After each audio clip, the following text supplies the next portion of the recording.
Jelas Dr. Nur Hisham lagi, vaksin memberikan perlindungan dalaman manakala pematuhan SOP akan memberikan perlindungan luaran daripada dijangkiti COVID-19. Fasa kedua program imunisasi COVID-19 kebangsaan memberi keutamaan kepada warga emas, orang kurang upaya dan golongan berisiko tinggi yang memiliki sejarah penyakit kronik bermula 19 April. Baik, warga emas yang telah menerima suntikan vaksin COVID-19 perlu terus mematuhi prosedur operasi standard SOP memandangkan mereka masih berisiko untuk dijangkiti. Menurut Ketua Pengarah Kesihatan Tan Sri Dr. Nur Hisham Abdullah, meskipun telah divaksinasi, warga emas perlu menggunakan pelitup muka apabila keluar rumah serta mengamalkan penjarakan fizikal kerana vaksin berkenaan berkesan selepas 2 minggu suntikan dos kedua. Antara SOP yang perlu dilakukan adalah elak berada di kawasan yang sesak, elakkan kawasan sempit dan elak sembang atau bertutur dengan jarak dekat. Second dose ni ya, kawan-kawan second dose. Doakan selamat ya. Ini second dose ya, Hajar Rohana ni. Wah, dia senyum aja. Tak sakit lah tu. Ya, ibu ceruk Allah. Tapi sakitnya kemudiannya, side efeknya nanti bila balik ya. Pasti jadi kebas gitu. Cik masuk YouTube channel ke ni? Oh ya, masuk. Masuk YouTube. Apa dia subscribe-nya? Rohana Jasmine. Dalam YouTube lah. Doktor-doktor melayan kita dalam suasana yang cukup baik. Cumanya yang di kampung tu mungkin susah damun tak dapat. Dia tak ada mai sejahtera. Anak dia boleh registerkan untuk dia. Itulah dia anaknya nak registerkan agak rumit. Dia guna telefon anaknya lah. telefon anak dia. Okey, anak-anak maknanya kena bertindak lah membantu bapak dia. Okey. Jadi yang ni tengok kita dah complete dah. Okey. Boleh tengok My Sejahtera. Okey, kita tengok My Sejahtera. Okey, dah complete. Okay. Dalam few minutes bila sistem ni dia akan kemas kini, dia refresh, akan update, kita akan dapat digital certificate. Oh, sertifikat. Sertifikat digital lah. Maksudnya kadang-kadang ini macam IC kita lah. Okey, Ini okey. bukti yang kita dah dua Okey, kali. tapi untuk makluman doktor, malam tadi dalam wawancara ahli parlimen mana tu yang kat Perak tu, orang Perak tu yang dulu Menteri Besar Perak tu, dia kata dia punya sertifikat hilang. Ada masalah teknikal. Kalau misalnya tu biasa kita ada dua. Jadi ni sudah backup. Ni sistem. Oh, sistem. Oh, dalam sistem. Dalam sistem. Tapi antara dia boleh Ya, ya. hantar kalau any masalah boleh pergi ke help desk. Okey, help desk. Okey, dia juga malam tadi mengadu kakak dia dah mohon 3 bulan pun tak dapat. Dia mengadu kat TV.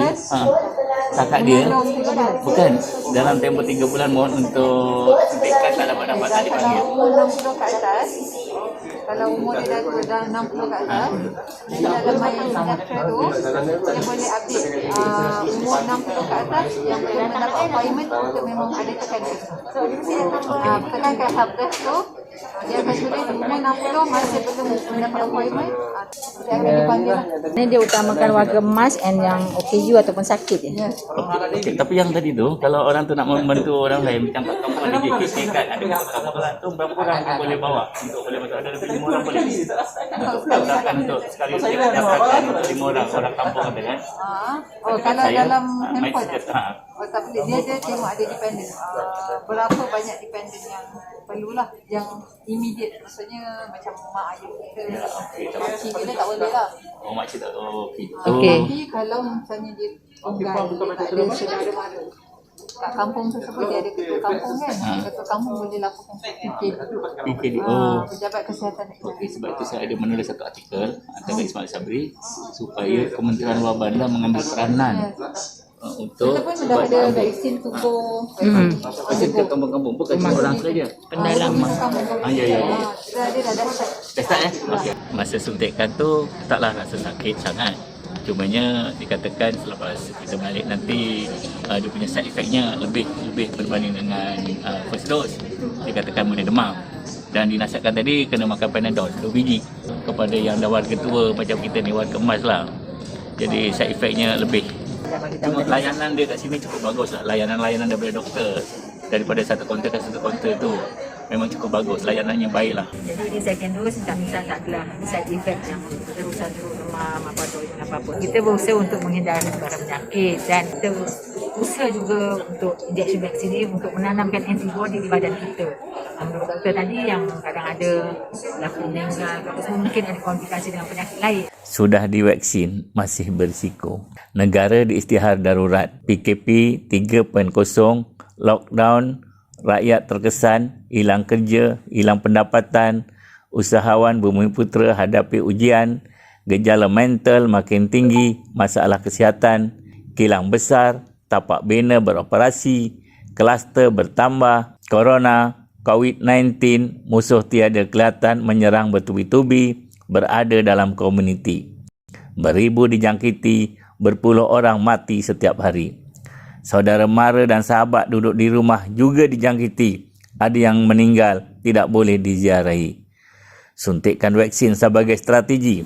Ramai yang memohon masih menanti. Di kampung, warga emas tiada smartphone, berpenyakit kronik, jangan pinggirkan. Bantu mereka agar imuniti kelompok didapatkan.